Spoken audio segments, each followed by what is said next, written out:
I'm Matilda, 26 years old, work at a local insurance office doing data entry. Not going to lie, pretty average looking, but I know my worth. Spend most evenings at home reading about social justice and watching documentaries about systemic oppression. Firmly believe that all women deserve respect and equal treatment in every aspect of life, especially dating. Been single for like 8 months because men these days just don't meet my standards. Not asking for much. Just want a guy who's financially stable, emotionally intelligent, physically fit, socially conscious, and treats me like the queen I am. Decide to meet up with my friend Sarah at this trendy coffee shop downtown. She's been trying to set me up with her boyfriend's friend Harry for weeks. Just meet him once. She keeps saying, "You might actually like him." Fine, whatever. I'll give this Harry guy a chance. Show up to the coffee shop wearing my favorite sundress and feeling confident. Spots Sarah sitting with this guy who must be Harry. He's okay looking, I guess. Maybe 5'8", brown hair, wearing jeans and a button-up shirt. Nothing special, but not hideous either. Walk over and Sarah introduces us. "Matilda, this is Harry." "Harry, meet Matilda." Harry stands up and shakes my hand. Seems polite enough. "Nice to meet you," he says with a small smile. We all sit down and start chatting. Within like 10 minutes, I can tell Harry works some basic office job in accounting or something. Drives a Honda Civic that's probably 5 years old. Lives in a decent but unremarkable apartment. I mean, he seems nice and all, but where's the ambition? Where's the drive to be something more? Sarah excuses herself to use the bathroom, clearly trying to give us alone time. Harry starts asking me about my job and hobbies. "So what do you like to do for fun?" he asks. I launch into my usual spiel about social activism and fighting inequality. I spend a lot of time educating myself about systemic issues and supporting marginalized communities. I think it's really important that people, especially men, understand their privilege and work to dismantle oppressive structures. Harry nods along, but I can see his enthusiasm fading. "That's cool," he says. I mostly just play basketball with friends and watch Netflix, internally cringing at his basic lifestyle. This conversation continues for another 20 minutes. He asks if I want to get dinner sometime. I give him some non-committal response about being busy with work. Sarah comes back and we wrap up the meetup. Later that night, Sarah texts me asking how it went. I tell her, "Harry seems nice, but we're just not compatible. He's not really what I'm looking for right now." She pushes back a bit. "What exactly are you looking for, Matilda?" "Harry's a good guy." I explain that I need someone more ambitious, someone who's going somewhere in life, someone who shares my values and can engage with complex social issues. I'm not asking for a millionaire, just someone who has their life together and can match my energy. Sarah goes quiet for a bit, then says, "Maybe your standards are a little high." "Excuse me, what?" I spend the next hour explaining to her why women shouldn't have to settle, why we deserve partners who bring as much to the table as we do. Fast forward 2 weeks. I'm at the grocery store picking up some organic vegetables. Run into Harry in the produce section. He waves and walks over. "Hey, Matilda, how's it going?" We make small talk for a few minutes. He mentions he just got promoted at his job. Still not impressed. It's probably just a tiny bump in salary. He asks again if I'd like to grab dinner. I appreciate the offer, but I don't think we're really a match. His face changes a bit, like he's confused or maybe irritated. Can I ask why? I thought we had a nice conversation. I decide to be honest with him. "Look, Harry, you seem like a perfectly decent person, but I'm looking for someone who's more established. Someone who's really going places and has big goals." He stares at me for a moment. "Established? How exactly?" I explain that I want someone financially successful, someone who's passionate about making the world a better place, someone who's physically fit and takes care of themselves. Basically, someone who's operating on my level. I finish. Harry's expression is getting darker. "Your level?" he repeats slowly. "What level is that exactly?" I can tell he's getting defensive. Typical male ego. I just know my worth, that's all. I bring a lot to a relationship, and I expect the same in return. "Like what?" he asks. And now his voice has an edge to it. "What exactly do you bring to a relationship that requires a man to be so exceptional?" Wow, the audacity of this question. I'm independent. I'm educated about important issues. I have strong values. I'm emotionally mature. I don't need a man to complete me, which means whoever I choose to be with should be worthy of my time. Harry actually laughs, but not in a friendly way. You work at an insurance office doing data entry. You live in a studio apartment and drive a 10-year-old Toyota. You spend your evenings reading articles online and lecturing people about privilege. Where exactly is the high value in that? I'm starting to get really angry now. Who does this guy think he is? Excuse me. Just because I don't measure my worth by my paycheck doesn't mean I'm not valuable. I have depth. I have principles. I care about justice and equality. That's worth more than some arbitrary financial success. Harry crosses his arms and his voice gets louder. So, let me get this straight. You want a man who's financially successful, but you think your own career doesn't matter. You want someone physically fit, but you avoid the gym yourself. You want someone ambitious and driven, but you've been in the same entry-level job for 3 years. My face is burning with embarrassment and rage. Those things are different. Women are judged by impossible standards, while men get to cruise through life on mediocrity. I shouldn't have to be some corporate climber to deserve respect and partnership. A few other shoppers are starting to stare at us. Harry doesn't seem to care. Nobody said anything about not deserving respect, he says angrily. But you're demanding men meet standards that you don't meet yourself. You want someone established, but you're not established. You want someone ambitious, but you're not ambitious. You want someone who shares your values, but your values apparently include thinking you deserve things you haven't earned. I can feel tears starting to form in my eyes. This is exactly the kind of toxic masculinity I deal with constantly. I don't have to prove my worth to anyone, especially not to men. Women have been oppressed for centuries, and we're finally demanding better for ourselves. Just because you can't handle a woman who knows what she wants doesn't mean there's something wrong with me. Harry's face is getting red now. He's really mad. This has nothing to do with oppression or what you want. This is about you being completely delusional about what you offer versus what you demand. You're a below-average woman with an average job and no special skills demanding above-average men. It doesn't make sense mathematically. The tears are flowing now, and I'm trying to keep my voice down. I am not below average. I have value that goes beyond superficial measures. I have emotional intelligence and empathy and consciousness about important issues. Harry throws his hands up. So do millions of other women. And most of them don't walk around demanding that successful men compete for their attention. Most of them understand that relationships are about mutual benefit, not one-sided entitlement. I'm full on crying now, and people are definitely staring. You don't understand anything. You're just another mediocre man who's threatened by women who refuse to settle. I deserve someone who appreciates me for who I am. Harry's voice drops to an angry whisper.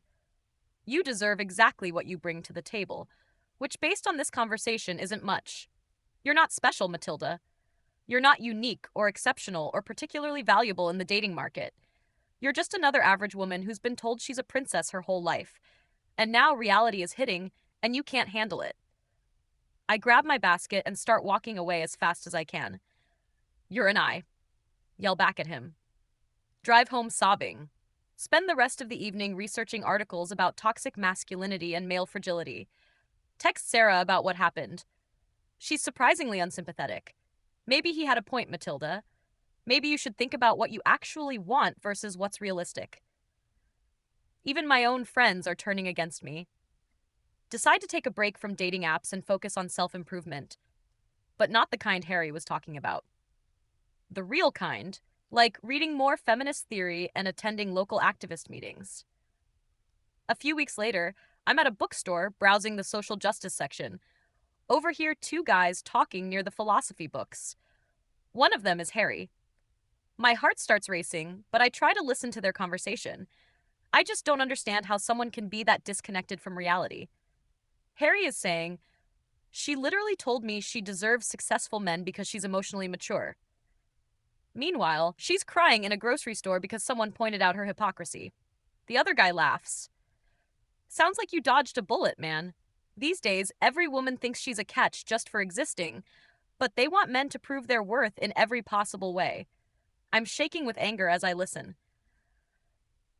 The worst part, Harry continues, is that she probably genuinely believes she's being reasonable. She's so convinced that her basic human qualities make her special that she can't see how entitled she sounds. I actually felt bad for her until she started yelling at me about toxic masculinity. I slam a book down harder than I meant to. Both guys turn around and see me. Harry's face goes pale. Matilda. I march over to them, my whole body trembling with rage. I heard what you said about me. How dare you discuss my personal business with strangers? Harry's friend looks uncomfortable and starts to walk away. This is between you and me.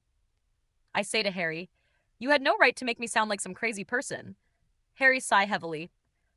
I didn't say you were crazy. I said you were entitled and unrealistic, which based on this reaction still seems accurate. My voice cracks as I try to respond. I am not entitled, I just have standards. I refuse to settle for less than I deserve. Harry looks around the bookstore, clearly frustrated that we're having this conversation in public again. What exactly do you think you deserve? He asks quietly. Walk me through it. What kind of man do you think you've earned? I take a deep breath and try to compose myself. I deserve someone who's emotionally available, financially stable, intellectually curious, socially aware, physically attractive, and genuinely cares about making the world better. Is that too much to ask for? Harry stares at me for a long moment. For you, yes. It absolutely is. You want an emotionally available man, but you can't have a conversation without crying or yelling. You want someone financially stable, but you work part-time at an insurance office and live paycheck to paycheck. You want someone intellectually curious, but your idea of intellectual engagement is repeating things you read online. You want someone socially aware, but you can't even be aware of how your own behavior affects other people. You want someone physically attractive, but you put zero effort into your own appearance or fitness. And you want someone who cares about making the world better, but all you do is complain about problems without actually solving anything. Each point hits like a physical blow. I'm crying again, but I'm also furious. That's not fair. You don't know anything about my life or what I contribute. I volunteer. I vote. I educate myself about important issues. I am making a difference. Harry shakes his head sadly. Matilda, you volunteer maybe twice a year at events that make you feel good about yourself. You vote for candidates who tell you what you want to hear. And you educate yourself by reading articles that confirm what you already believe. None of that makes you special or particularly valuable as a partner. I can barely speak through the tears. Why are you being so cruel to me? I never did anything to hurt you. His expression softens slightly, but his voice stays firm. I'm not trying to be cruel. I'm trying to give you a reality check that apparently nobody else has. You asked me what level you're operating on. I'm telling you, you're operating on the level of an average person who thinks she's exceptional, and until you understand that, you're going to keep being disappointed. I wipe my eyes with my sleeve. So what? I'm supposed to just accept any man who shows interest in me? I'm supposed to lower my standards and settle for mediocrity? Harry runs his hands through his hair, clearly exhausted by this conversation. I'm not saying settle for mediocrity, I'm saying be the person you want to attract. If you want a successful man, become successful yourself. If you want someone fit, get fit yourself.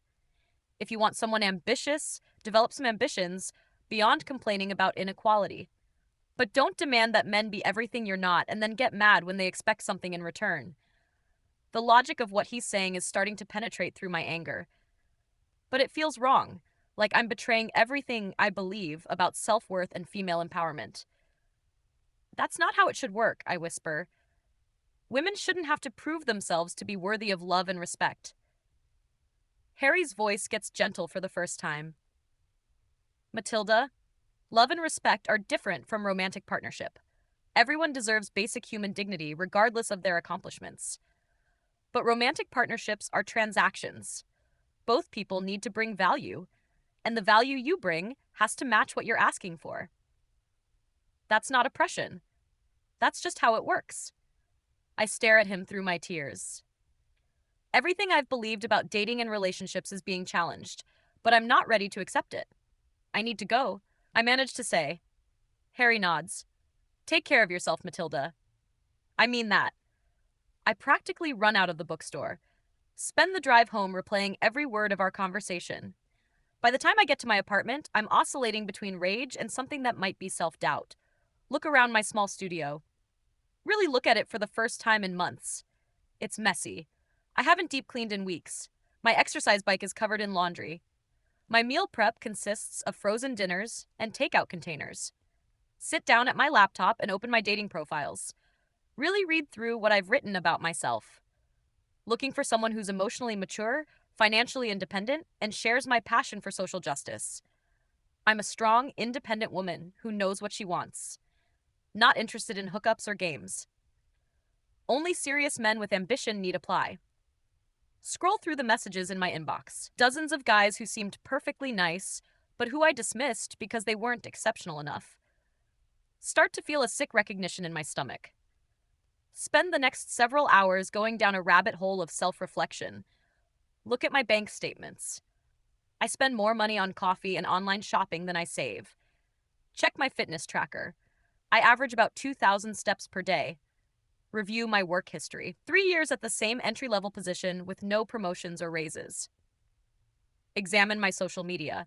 Mostly just shares of other people's content with angry captions about injustice. The picture that emerges is not the independent, accomplished woman I thought I was.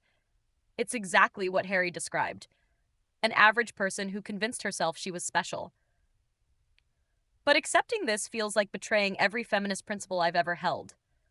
If I acknowledge that I need to improve myself to attract better men, doesn't that mean accepting patriarchal standards? Doesn't that mean agreeing that women's worth is measured by male approval? Spend hours researching articles about this exact dilemma. Find pieces that support both sides. Some feminist writers argue that women shouldn't have to change for men. Others acknowledge that everyone needs to bring value to relationships. Feel more confused than ever. Decide to call my sister Emma for perspective. She's married to a successful lawyer and always seemed to have her dating life figured out. Emma, can I ask you something about relationships? Sure. What's up? Explain the whole situation with Harry, leaving out some of the more embarrassing details. He basically said I'm demanding men who are out of my league. Do you think that's fair? Emma is quiet for a moment. Matilda, what did you do to prepare for marriage when you were dating? What do you mean? I mean, what did you work on about yourself to become the kind of woman a good man would want to marry? The question catches me off guard. I don't think I should have to change myself for anyone. I'm fine the way I am. Emma sighs. I didn't ask if you should have to change. I asked what you did change, because I can tell you what I did. I learned to cook well. I got in shape. I developed interesting hobbies. I worked on my career. I learned to manage money. I became someone who added value to a man's life, not just someone who expected value from him. Feel defensive immediately.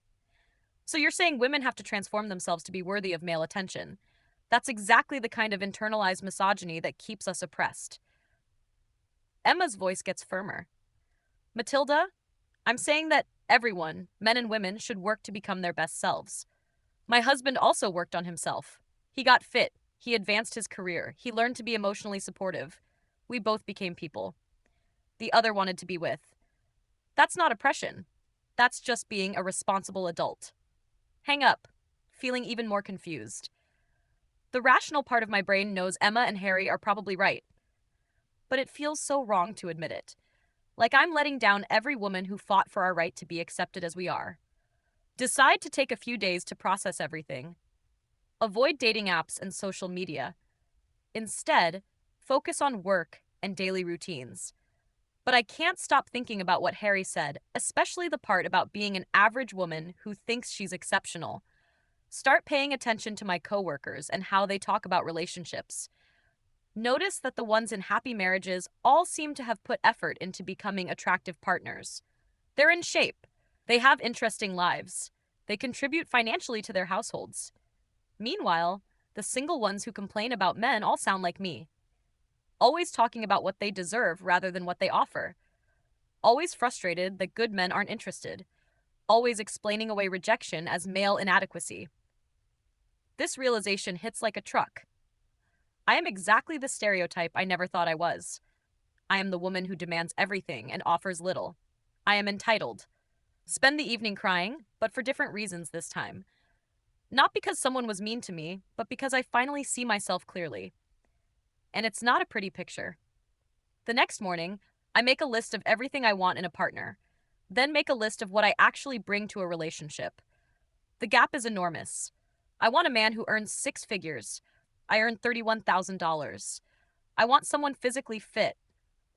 I haven't exercised regularly in 2 years. I want someone emotionally mature. I cry and yell when challenged. I want someone with ambition. I've been in the same job for 3 years without trying to advance. I want someone socially conscious. My activism consists of sharing articles and complaining. Stare at these lists for a long time. The evidence is undeniable. I have been completely delusional about my dating market value. Harry was right about everything, and I called a man for telling me the truth. Feel humiliated and angry, but mostly at myself. Spend the next week in a weird emotional state. Part of me wants to double down and insist that I shouldn't have to change. Part of me knows that change is exactly what I need. The rational part wins out when I really think about what I want. I want a loving, stable relationship with someone I respect and admire. And I want him to respect and admire me back. For that to happen, I need to become someone worthy of respect and admiration. Which means Harry was right. I need to become the person I want to attract. Decide to start with the easiest changes. Sign up for a gym membership. Start meal prepping healthy food. Begin looking for better jobs or ways to advance at my current one. Enroll in an online course to develop some actual skills. Also, start examining my political beliefs more critically. Realize that a lot of my social consciousness has been performative. Sharing articles without actually understanding the issues. Attending rallies without doing any real work. Talking about change without creating it. This is painful to admit, but necessary. Begin volunteering regularly at a local food bank. Not for the social media posts, but because it's actually helpful. Start donating money instead of just demanding that others donate. Slowly, over the course of several months, I begin to change, lose some weight and gain some muscle, get promoted to a slightly better position at work, develop some actual knowledge about political issues instead of just slogans, create a budget, and start saving money for the first time in my adult life. Most importantly, I stop focusing on what I deserve and start focusing on what I can offer. After about 6 months of this work, I run into Harry again at the same grocery store where we had our first confrontation. This time, I'm dressed better, feeling more confident, and shopping for ingredients for an actual meal I'm going to cook. He sees me and approaches cautiously. Hi, Matilda. How are you doing? I take a deep breath. I owe you an apology, Harry. He looks surprised. You were right about everything you said. I was entitled and delusional and completely disconnected from reality. I've spent the last 6 months working on myself, and I wanted to thank you for the wake-up call. Harry's whole demeanor changes. Wow. I wasn't expecting that. How have you been? I tell him about the changes I've made. The weight loss, the job advancement, the volunteer work, the financial responsibility. I finally understand what you meant about becoming the person I want to attract. It was humiliating to realize how wrong I was, but it was necessary.